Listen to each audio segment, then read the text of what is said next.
আমরা আশা করছি যে ট্রাইব্যুনাল তাদের বিরুদ্ধে সর্বোচ্চ শাস্তি প্রদান করবে। জুলাই গণঅভ্যুত্থান চলা পরবর্তী এই পুনর্গঠিত ট্রাইব্যুনালের প্রথম মামলা ছিল চাংখারপুলে সংঘটিত মানবতা বিরোধী অপরাধ, যেটি 5 আগস্ট 2024 তারিখ চাংখারপুল এলাকায় শহীদ আনাস সহ 6 জনকে গুলি করে হত্যা করার মাধ্যমে এই অপরাধটি সংঘটিত হয়েছে। এই মামলায় 26 জন সাক্ষীর সাক্ষ্য গ্রহণ হয়েছে।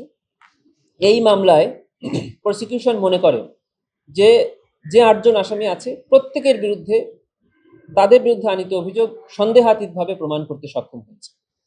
কারণ হলো যে এখানের প্রধান আসামি হলো ডিএমপি কমিশনার হাবিবুর রহমান সাহেব, যিনি ওয়্যারলেস মেসেজের মাধ্যমে ডিএমপির প্রত্যেকটি ইউনিটে আদেশ দিয়েছিলেন যে তার অধীনস্থ পুলিশ বাহিনী যেন সিআর অর্থাৎ চাইনিজ রাইফেল ব্যবহার করে আন্দোলনকারীদের উপরে গুলি বর্ষণ করে। কোকো ও শিয়া বাটারের ইউনিক কম্বিনেশনে তৈরি Natura expert care body lotion স্কিনের ড্যামেজ হিল করে, ত্বক রাখে সফট ও ময়েশ্চারাইজ। লুকিয়ে আর কতদিন, বাই বাই ড্যামেজ স্কিন। এই ভিডিও এবং এই অডিও ফরেনসিক টেস্ট সহ প্রসিকিউশন জমা দিয়েছে।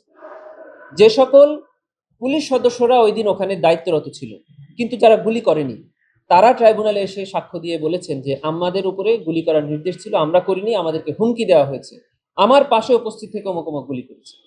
আপনারা দেখেছেন যে আমরা কিছু ভিডিও ডকুমেন্ট জমা দিয়েছি।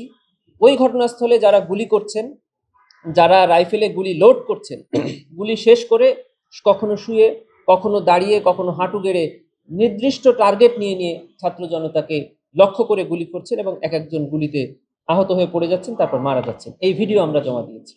অতএব প্রসিকিউশন, আবারও বলছি, প্রসিকিউশন মনে করে যে এই সকল আসামির বিরুদ্ধে অভিযোগ আমরা সন্দেহাতীতভাবে প্রমাণ করতে সক্ষম হয়েছি এবং আমরা আশা করছি যে ট্রাইব্যুনাল তাদের বিরুদ্ধে সর্বোচ্চ শাস্তি প্রদান করবে।